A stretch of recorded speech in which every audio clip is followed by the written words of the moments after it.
We're going to talk about feed sacks this evening. So just some background for where I'm coming from for this video. I saw a picture the other day that made my eyeballs itch.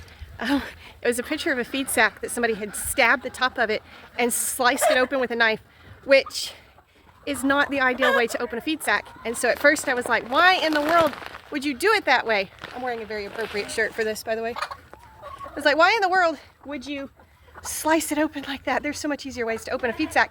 And then I realized there's a lot of people that have moved to the country and started homesteading and started small farms, and nobody ever taught them how to open a feed sack. So if you know how to open a feed sack, you're going to think this is really sarcastic and stupid.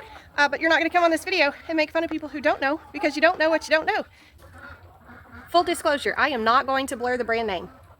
This is the feed that we use. I'm not getting paid to say this at all. But if Tractor Supply sees this, if they want to like slip me a gift card, that'd be great. I'm good with that. But this is the feed brand that we use.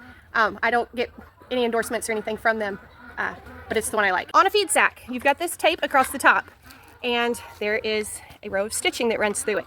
If you look at the front of the feed bag, a lot of them have a little thing up here that's like an arrow that points over here, but if not, it's the top right-hand corner on the front side of the bag. So unless the bag somehow managed to go through the factory backwards, it will always be this top right-hand corner. And there's a string. And my shirt, if you didn't have a chance to read it, it says success is pulling the first string on the feed bag the first time, or the right string on the feed bag the first time. Because there's usually like this little broken off piece. Yeah, and you get that first, and you don't actually get the bag open.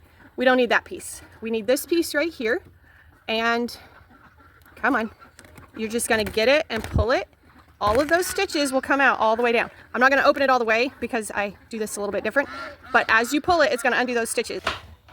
Apologies for the dark feed shed. I don't have lights in here. It's a low budget production.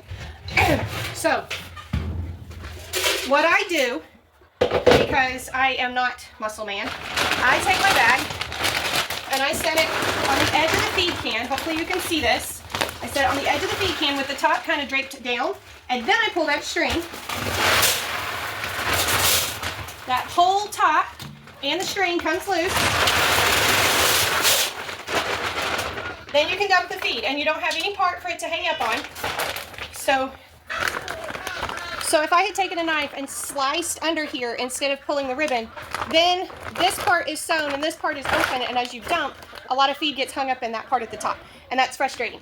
But this way, it's completely open, and you can dump the whole thing in. So, again, if you've been opening feed sacks your entire life, you're like, that was a waste of my time. Good. This video is not for you. This video is for the people who just didn't ever have anybody show them how to pull the string and get their feed out.